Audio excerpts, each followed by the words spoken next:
I was fired for being useless. 2 weeks later, they begged me to come back. I am a man of 31. When they fired me for being useless, the room smelled like dry coffee and printer heat. The HR officer read from a script that had been printed in the same font they use for holiday party invites. The manager in the corner avoided my eyes and stared at a stapler as if it were dangerous. They said that my role had not delivered business value, that my attitude did not reflect urgency, that the company needed people who moved the needle. I sat with my hands on my knees to stop them from shaking. They handed me a white envelope and the kind of smile people use when they want to be remembered as polite. Security waited in the hallway because policy says nobody walks out alone after a termination, not even the person who built half the spreadsheets they still use. I did not argue. Not because they were right, but because begging in that kind of room always sounds like proof. I took a slow breath and looked at the wall calendar I had hung on my first week to track cycles that no one else noticed. It was still there, with my neat marks that predicted 3 tiny storms before quarter end. I said thank you, because dignity needs words when power forgets how to use them. I put my badge on the table and felt the quiet grief that comes with leaving something you gave the shape of your back. It had not started that day. It started months earlier when the company hired a new director who talked about speed like medicine and about people like parts. He said the floor needed an energy reset. He said teams should run hot. He called it momentum. He measured urgency by volume and loyalty by how often you stayed late. He disliked my habit of writing things down before deciding. He said that professionalism is action, not documentation. He called my notes a comfort blanket. I called them memory I could trust. Soon I stopped speaking unless asked and started saving my breath for the work. I kept the department's order alive in small, unglamorous ways. I mapped vendors, updated thresholds in a forecasting model nobody else opened, and maintained the fragile sequence that made our weekly shipments land without public drama. People thought the system ran itself. They praised the loud problems that heroes solved and forgot the quiet ones that never happened because someone set alarms the week before.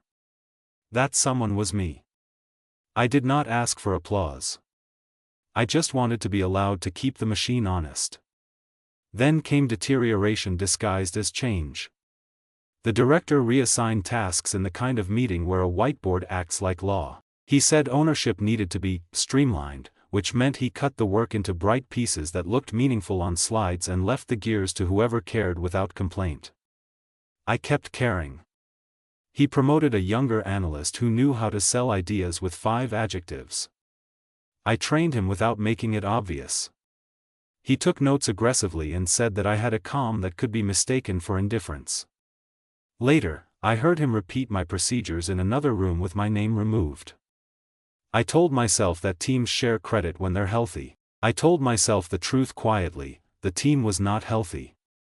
When the layoffs began, they dressed them in language about fit. They removed people who asked careful questions. They kept people who moved their hands fast in public. I survived the first round by becoming smaller, then the second by becoming essential in ways that didn't show. In the third round, the director said he needed a symbol, someone whose removal would send a message.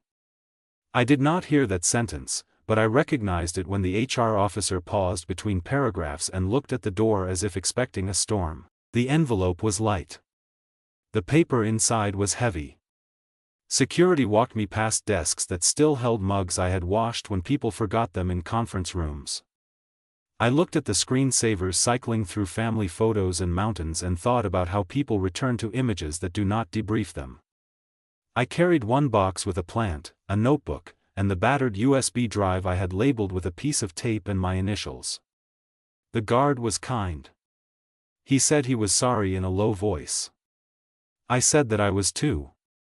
The 2 weeks that followed were the kind that shrink a person if they aren't careful. I updated my CV with hands that did not like the act. I ate food that could be made with one pan. I called my mother and told her I was fine, because children lie to protect the people who taught them not to. I went for long walks that had no destination except the end of the block where my mind stopped talking to itself. At night I lay flat and listened to the apartment. The refrigerator hummed like a faithful worker. I envied it for being useful without needing a meeting. On the fourth day, I woke with a small anger that did not want to stage a spectacle, it wanted to build. I opened my notebook, the one the director called a comfort blanket, and read the last months as if someone else had written them. I found 6 processes the company still depended on that lived only in my handwriting: the vendor escalation tree with names rather than titles, the day-of-month failure points nobody else saw because calendars lie, the set of scripts that reconciled shipping forecasts with purchasing promises, the glue macros I wrote to make 3 legacy systems pretend they liked each other, the recovery plan for when the data warehouse stalled, the rate card exceptions I tracked manually because finance hated exceptions so much it pretended they didn't exist. I stared until my pulse steadied. Whatever label they had used for me in that room, this ink did not echo it. I wrote a plan for myself. Nothing heroic. Just a sequence. Step 1, sleep on time. Step 2, 3 job applications before lunch, then 3 more before evening. Step 3, call 2 people a day, not to ask for rescue, but to ask good questions about the kind of places that still value quiet competence. Step 4, build a small offer for the neighborhood businesses who could use simple dashboards but could not afford consultants. Step 5, do not check the company's news like a person who misses their captor. I taped the plan to the wall with blue painter's tape. It looked small, and it held. The first applications felt like throwing stones into fog. The phone calls proved that kindness still exists in the messy economy. A former coworker told me I had saved the department more times than anyone knew. A vendor said I was the only one who ever returned calls with answers rather than apologies. A manager from another firm asked me to coffee and listened without asking me to perform a pitch. He said that calm people are expensive to replace. He said he would keep my CV at the top of the pile. On the 10th day, I stopped refreshing my email like a gambler and started building a template for small shops. I created a weekly tracker that showed cash in, cash out, and 3 risks, in words, not code. I set a simple price and told a bar owner I could install it in an afternoon. He said yes because he had been drowning in receipts and because my quiet tone broke through his embarrassment. I sat at a sticky table and made his week less chaotic. I walked home and allowed myself one smile all the way across the street. The company called on the 14th day. The number flashed on my phone like an old song you hate that was popular in another life. I stared at it and let it ring out. I let them leave a voice message. The new director said that something urgent had happened and that I would be doing everyone a favor if I could call back. He said that I had a unique understanding of systems and that the team respected me. I laughed in a room that did not echo. Then I pressed play again to hear how his voice tightened during the phrase unique understanding. I waited an hour. I returned the call because I did not want the story to decide itself without my input. They said that a system had failed and that the backup did not behave. They said the vendor had escalated to nowhere. They said that a customer had threatened to walk. They said that no one understood the reconciliation scripts and that the person they had thought could cover was out on leave for a reason the company would not disclose. They said that they remembered I had been involved in those areas and wondered if I could advise on a path to stabilize. They said that the call would be brief. They said a lot. I listened without offering comfort. When they were done, I said I could help under 2 conditions. I said the first condition was clarity. I would provide an emergency stabilization as an external contractor, not as a returning employee, for a flat fee payable within 7 days. I said the second condition was respect. I would work directly with the people who actually touch the system and none of the people who declare urgency in Slack at midnight just to hear their names out loud. The director tried to soften the terms. I repeated them without changing a syllable. He said he would check. He called back 20 minutes later and said they agreed. We set a time. I reviewed my notebook.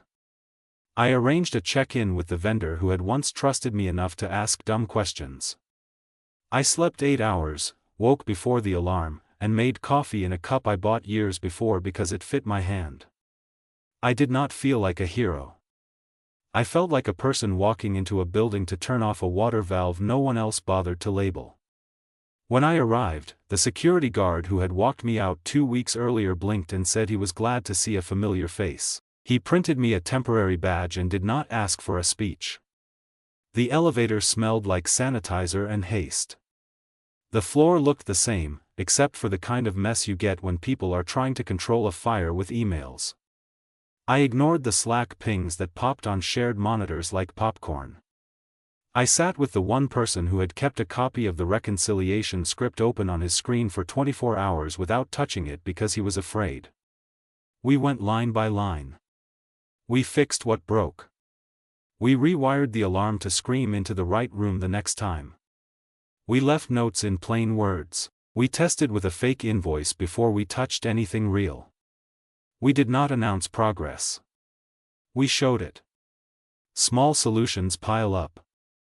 By late afternoon, the angry customer had an answer they could hold in their hand. Logistics stopped bleeding. The vendor answered my call on the first ring and said they would eat their portion because somebody had finally spoken to them like a partner.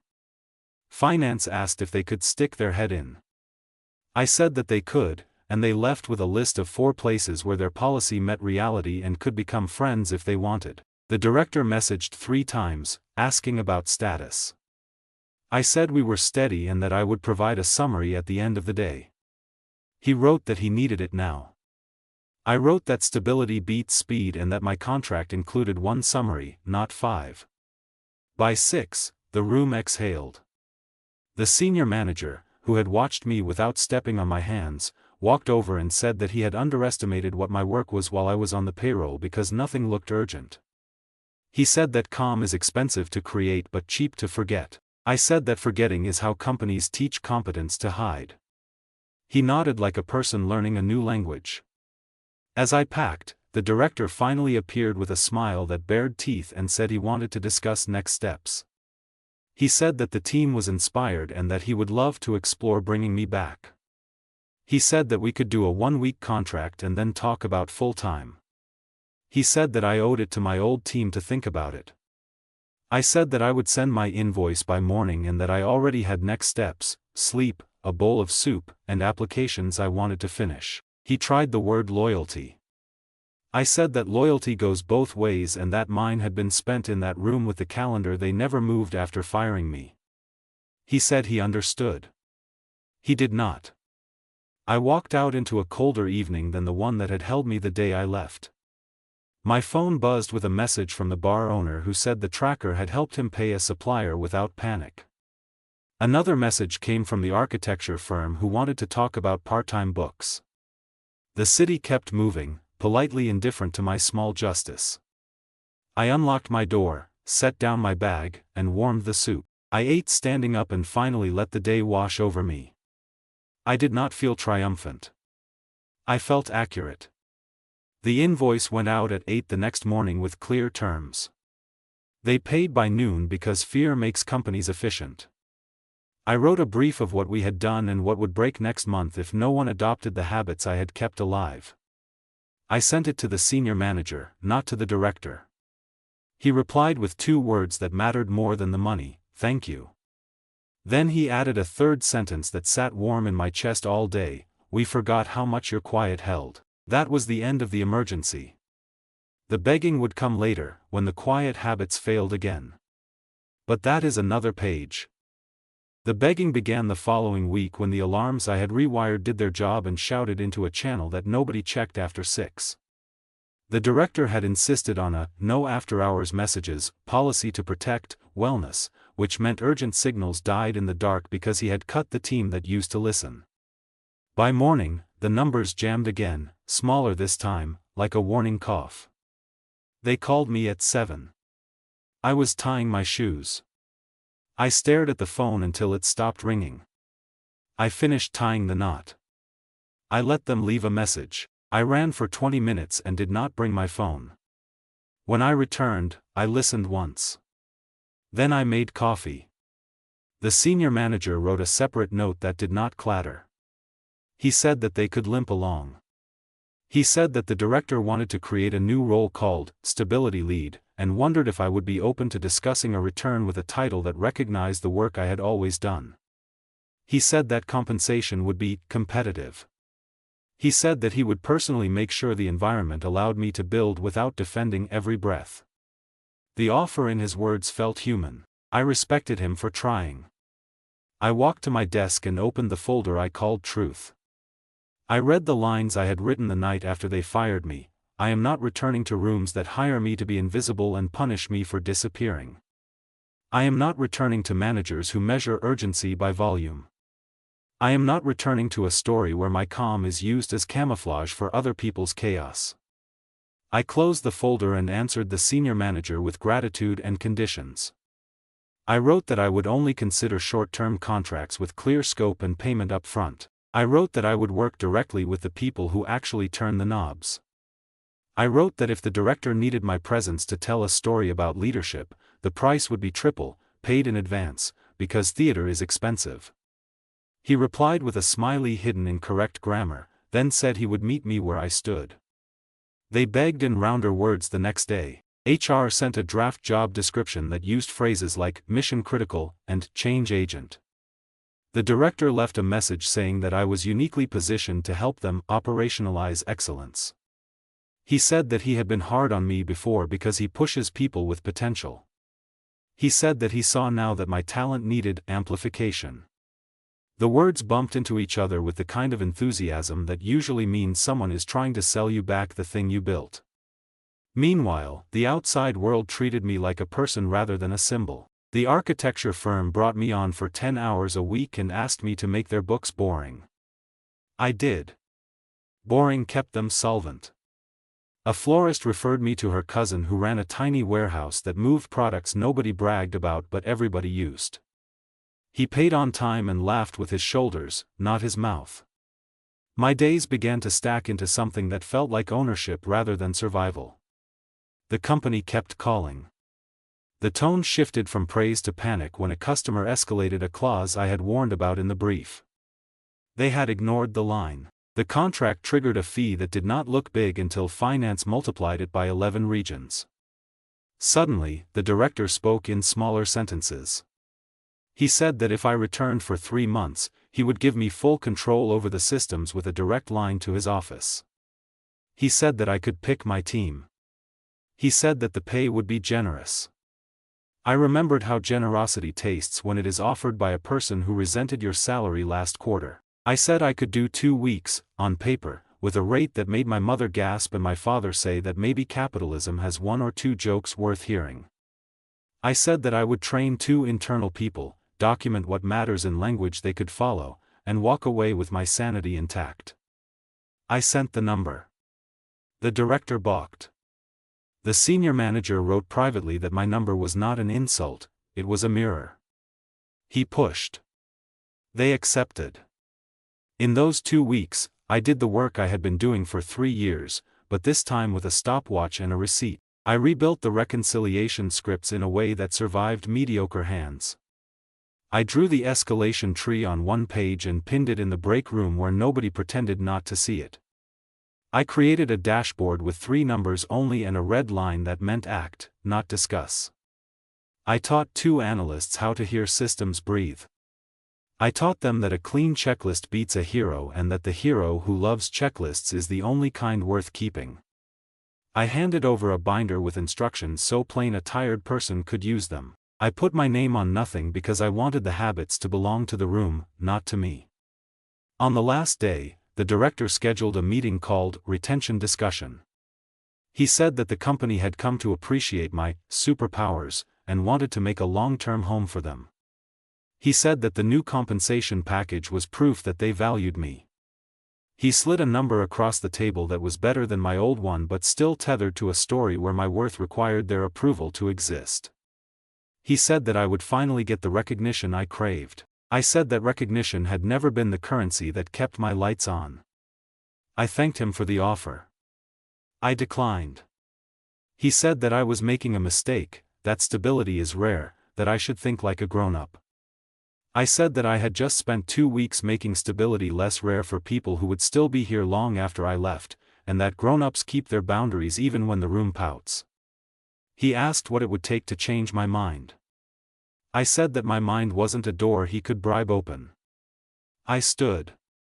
He tapped a pen against the table like a gavel that no one respected. I left the binder on the chair because I did not want to carry even the idea of the place home.